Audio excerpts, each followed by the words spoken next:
Hello, thank you for tuning into my channel. It's a WIP It Wednesday or a Through With It Thursday video for Thursday, June 23rd, 2022. So if you want to see what I've been working on, please stay tuned.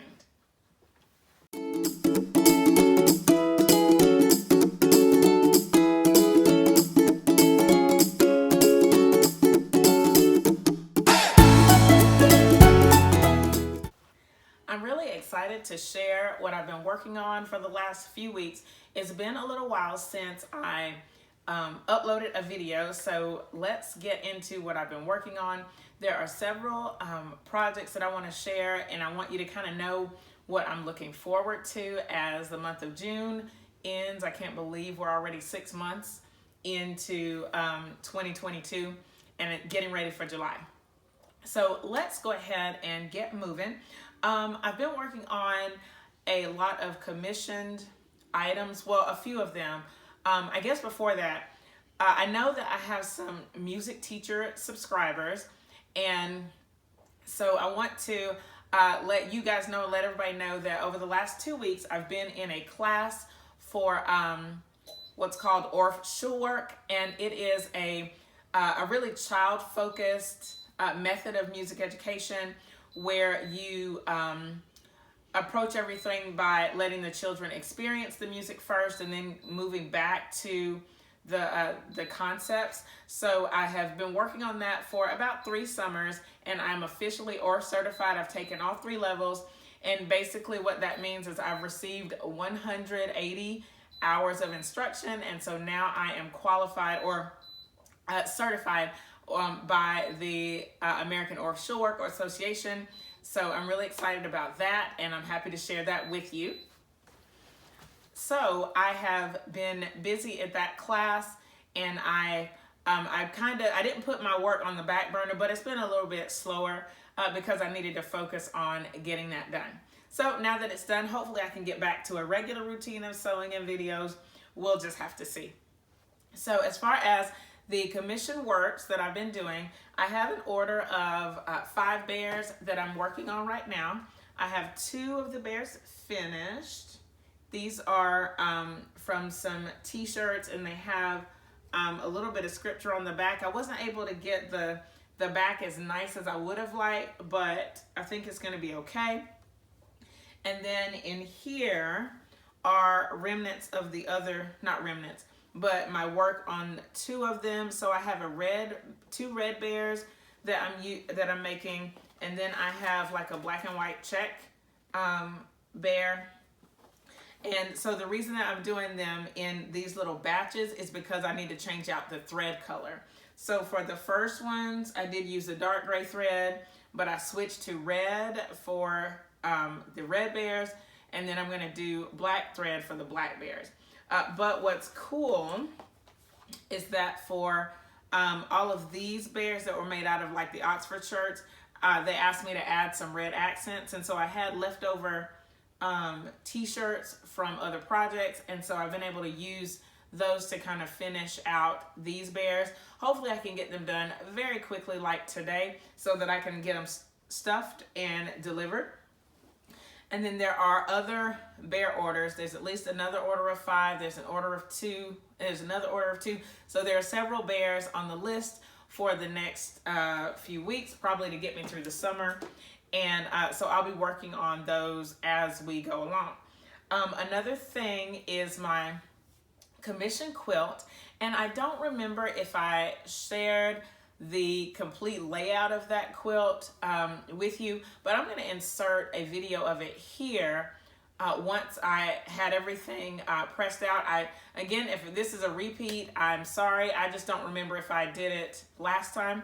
And then I'm going to show you my current progress on it right now. So I'm going to put that little snippet here in the video so that you can check that out.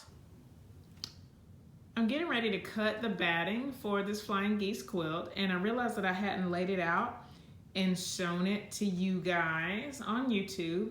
So I have it here. I laid it out. Before I did that, I pressed it as well as I could. And now I have it laying out on the floor. The measurements that I got for this quilt are 78 by 56. So you can see that it is taller than it is wide, which is great. And I have the flying geese all pointing up right now. And it's still a really beautiful quilt. I do have a few concerns about it as I get ready to quilt it, so I'll go over those with you. The first one you can hopefully see, I'm stepping down from the chair, here at the bottom. The bottom of it is very curved.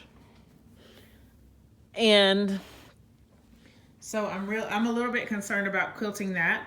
I've had another quilt that was hand pieced, just like this one is, and it had a similar issue. Another thing that I noticed is that some of these flying geese are cut off. You can see that. And so I sort of wonder why that is, but it'll be okay. I can work through that, I think, once I get everything pinned. You can see the same thing at the very top. Let me go a little closer. The top of it is also skewed a bit. Here you can see that giant curve right there. And again, the tops of these flying geese are cut off. So I'm interested to see how that looks. There's also a general curve in the quilt. You can see that it kind of curves up to the right. But I'm still excited. My batting is 90 inches wide. So that's why I have it here in half. It's actually on a bolt. See it on the bolt. And so I have it spread out so that I have just a little bit on the right side that I'm going to cut off. I think it's going to be tall enough since it is, I think it's 90 inches and the top of the quilt should be 78. I think I should have enough batting for the top and bottom. I'm just concerned about the side. But I still think it's going to be great. There are a couple of stains. I want to show you this stain here that was already on the quilt. And it's, whatever it is, it's really into the backing fabric. I saw another similar stain down here, I think at the bottom somewhere. Let's see. In the blue, there's a little bit of staining. Maybe you can see that. But, you know, overall, it's a very exciting project. Again, any quilting ideas that you have would be much appreciated. I thought I might quilt in the ditch, but now that I see these big curves, I'm a little bit concerned about that. Let me know in the comments what you think. Thanks for watching. Now that you've seen the quilt at the super beginning stage, I'll show you where I am as far as the quilting goes. I decided that I was gonna try some free motion, and I still think I am, but I wanna show you, let's see how close I can get. All right, so here you can see in the red triangles, there are some swirls. In the sashing, there's some little curve lines that I've quilted here. And then I think in the blue, there's some leaves. Let's see if you can get close enough to see those. Yeah, you can see some of them in the blue there. But that is pretty much all the free motion that I got done, because when I zoom out, let me see if I can zoom out. How do I zoom out?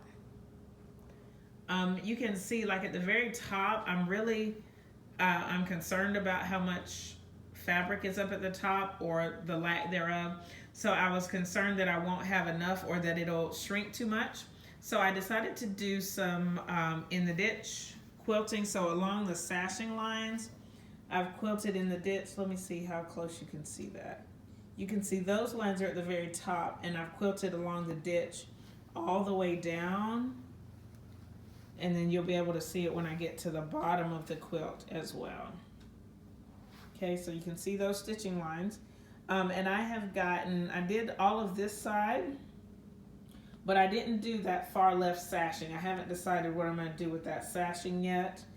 But I've only quilted through to right here. So I'm about halfway done with the ditch quilting, and then I'll get started on some more free motion.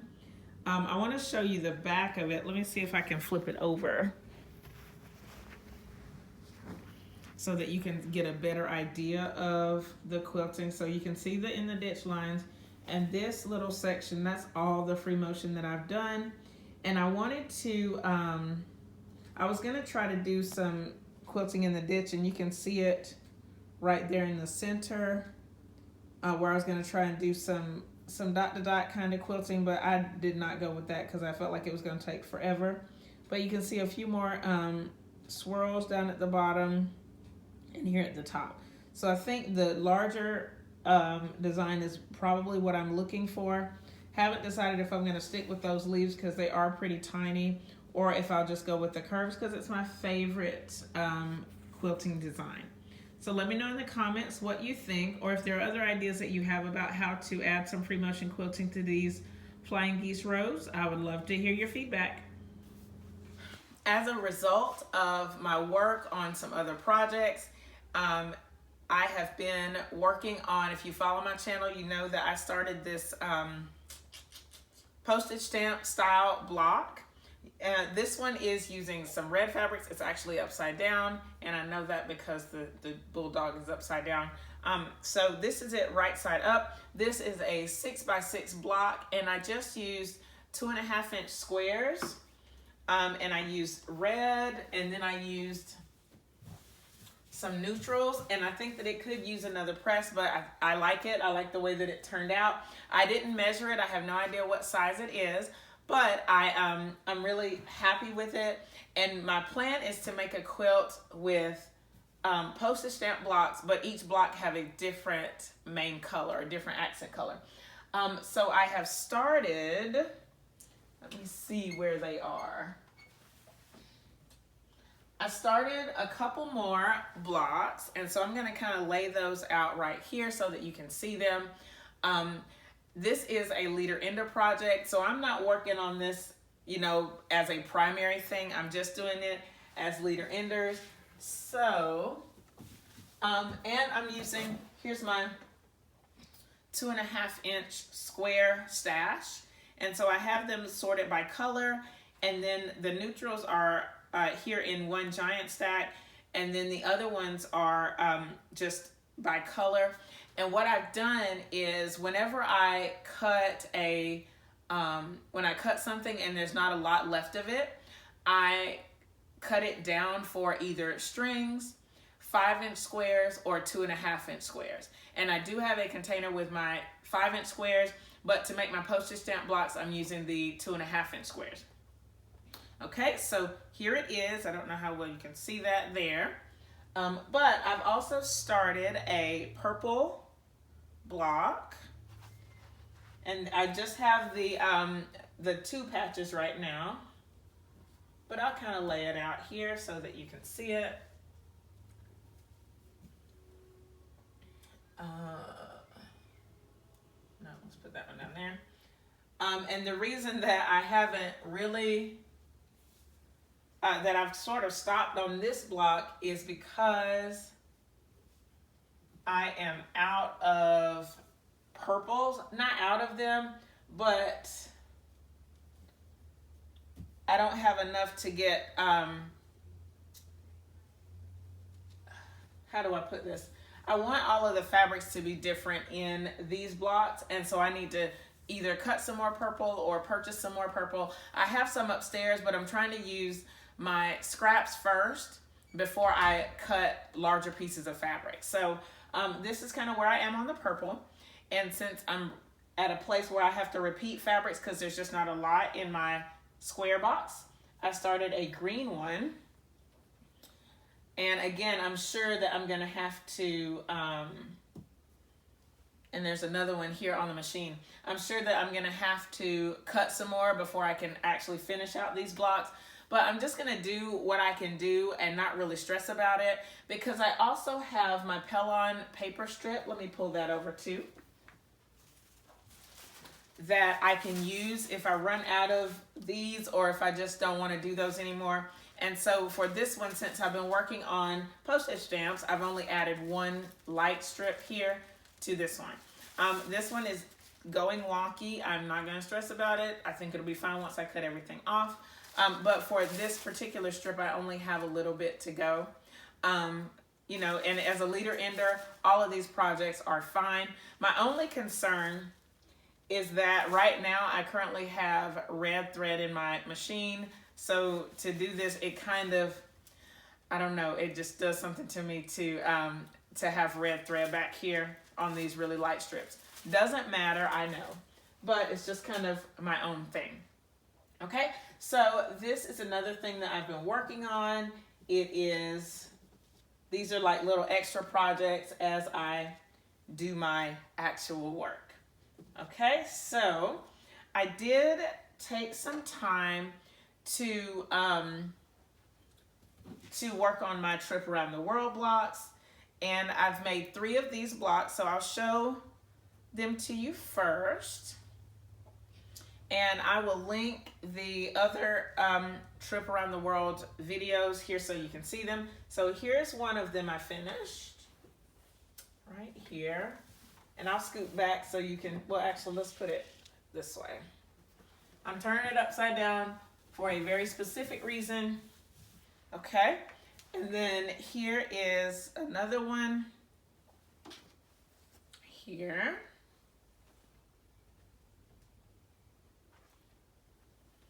Okay, so this one is right side up, but I'm going to turn it. Actually, no, I'm going to leave this one here like this. Okay. And then the third one is right here. This is it right side up, but I'm going to turn it for the purpose of this video like this. Is that right? No. Like this. Okay. And I also have 2 more that I've made previously. So I'm just going to stick one. I'm not going to put that one there because this one is actually the same as this one. These blocks are made out of the exact same fabric, so I'm not going to use that one. I'll put this one here. Okay. All right, and I haven't looked at this like this on camera, so I hope that you can see it.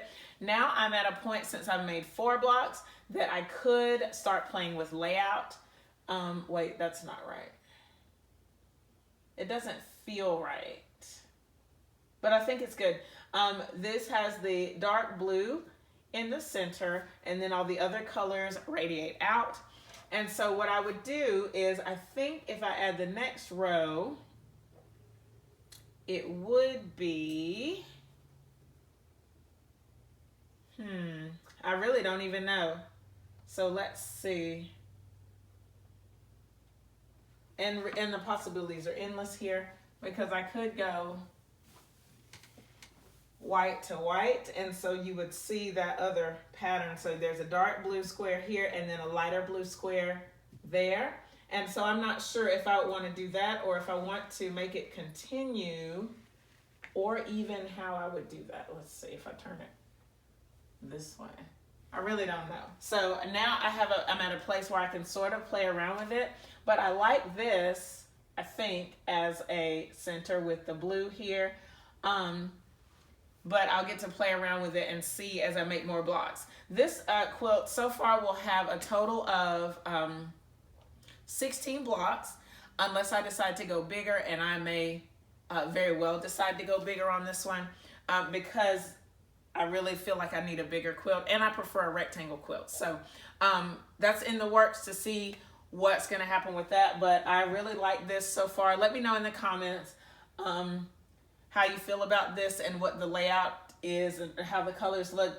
I'm just looking at it really close up, so I don't know. I have to go further back and really get a look at it, or when I edit the video, take a closer look and really see what see how I feel about it. So really exciting. Now let's see if there's anything else. I think I covered everything that I've been working on so far. I hope that you've noticed my shirt here. It says show me your stash, and then underneath it, it has the Purple Quilt Company. I've sort of been experimenting with a couple of shirt designs. Here's one, and then let me pull the other one right quick.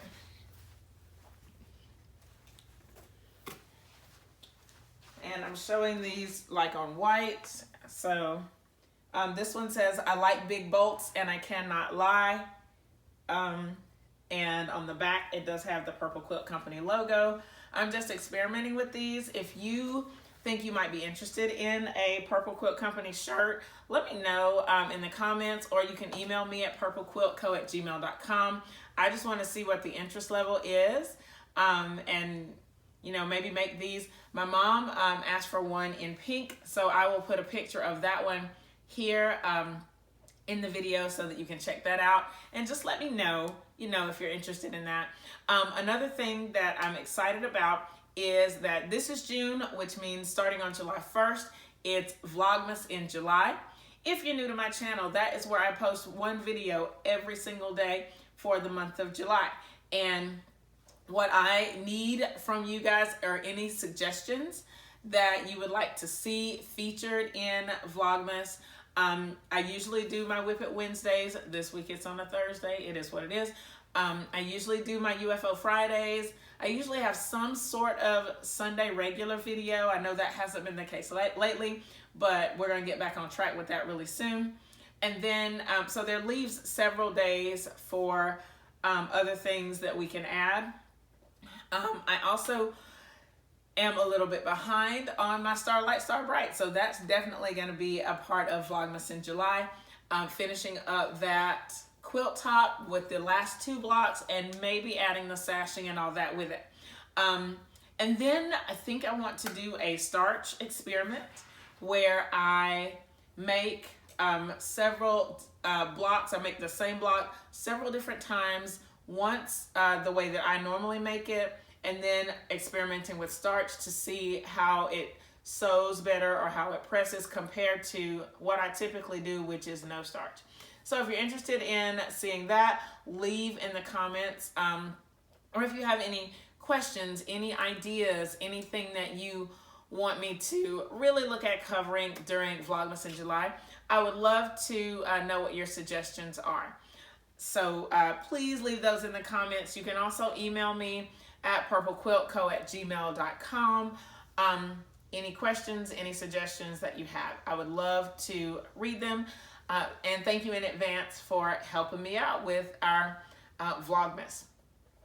If you have any questions about what you've seen in this video, please leave them in the comments below. Thumbs up this video, share it with your friends, and subscribe if you haven't already. Thank you so much for watching, and I'll see you next time. Bye!